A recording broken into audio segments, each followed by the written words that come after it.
혹시 이런 생각해 본 적 없으세요? 부모님께 잘해드리고 싶은데 가까이 다가서자니 너무 간섭하시는 것 같아 숨이 막히고 그렇다고 멀어지자니 죄책감이 드는 이 기분. 만약에 말이죠, 이 해묵은 딜레마를 완전히 새로운 시각에서 풀어낼 방법이 있다면 어떨까요? 오늘 바로 그 새로운 관점에 대해서 한번 제대로 파헤쳐 보겠습니다.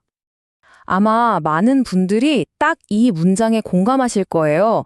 부모님을 사랑하니까 더 힘들고 또 사랑하니까 멀어지는 게 마음 아픈 이 딜레마. 근데 말이죠. 우리가 왜 이렇게 힘들어하는 걸까요?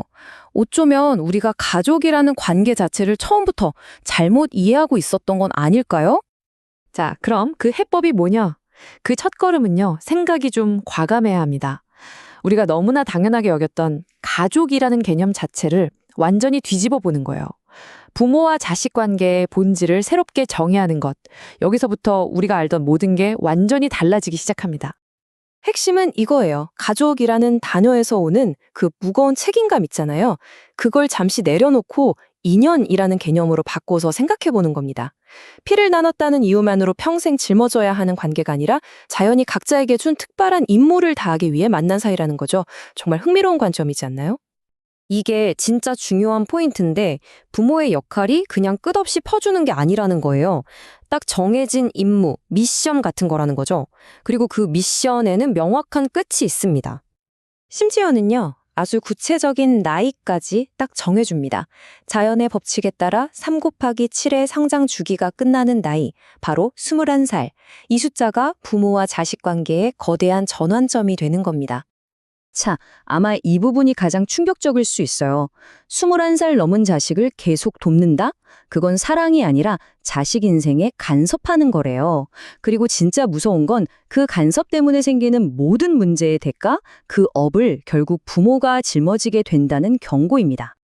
자, 이쯤 되면 이런 생각이 들죠? 어? 그럼 내가 지금까지 효도라고 생각했던 건 뭐지?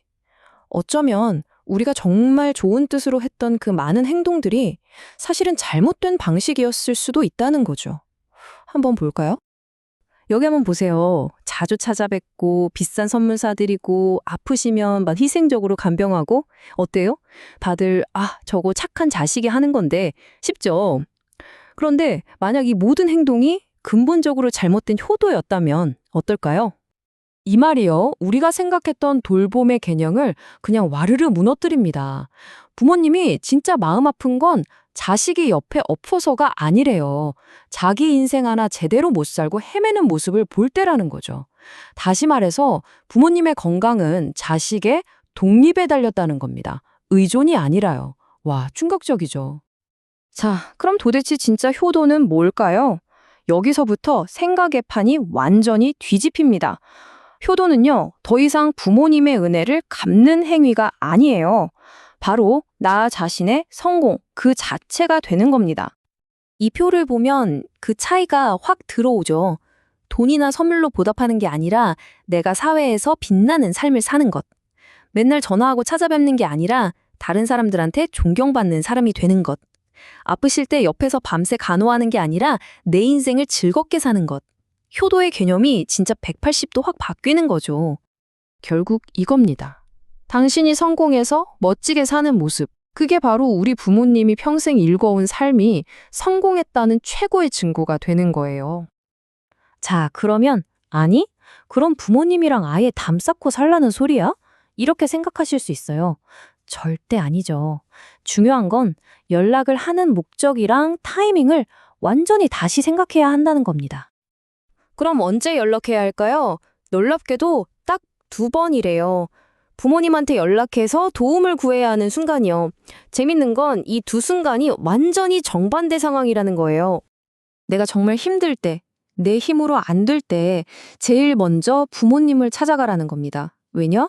내 어려움이 어쩌면 부모님의 양육 방식에서 시작됐을 수도 있거든요. 그리고 반대로 내가 성공해서 힘이 커졌을 때 그때는 부모님께 먼저 다가가라는 거예요. 이제 역할이 바뀐 거니까요. 어때요? 그냥 의무감 때문에 만나는 관계가 아니라 인생의 중요한 순간에 서로에게 진짜 힘이 되어주는 훨씬 건강한 관계가 되는 거죠. 자, 근데 이야기는 여기서 끝나지 않습니다. 스케일이 훨씬 더 커져요. 이건 더 이상 나랑 우리 부모님, 한 가족의 이야기가 아니에요. 우리 세대 전체가 짊어진 어떤 역사적인 사명에 대한 이야기로 확장됩니다. 여기서 말하는 지식인이라는 게 뭐 대단한 게 아니에요. 바로 우리들, 부모 세대의 경험과 정보를 모두 물려받아서 무엇이 잘못됐는지 분석하고 새로운 길을 만들 수 있는 세대를 말하는 겁니다. 우리한테는요, 과거의 모순을 그냥 반복할 게 아니라 더 나은 세상을 만들어야 할 책임이 있다는 거죠. 이 말을 한번 보세요. 당신이 일할 곳은 부모님 곁이 아니라 사회다. 이게 무슨 뜻이냐면요. 당신이 사회에서 성공적으로 또 올바르게 사는 것 자체가 최고의 효도인 동시에 우리 부모님 세대가 해결하지 못했던 이 뒤틀린 세상을 바로 펴는 위대한 사명이 된다는 겁니다. 내 인생의 무게가 달라지는 거죠. 자, 오늘 이야기의 결론은 절대 부모님을 버리라는 게 아닙니다. 오히려 정반대예요. 당신의 성공이 최고의 효도라면 지금 당장 당신이 해야 할 일은 단 하나입니다. 바로 당신의 인생을 그 누구보다 치열하고 멋지게 살아내는 것. 당신의 그 빛나는 삶 자체가 부모님의 평생에 대한 가장 위대한 보답이자 최고의 효도가 될 테니까요.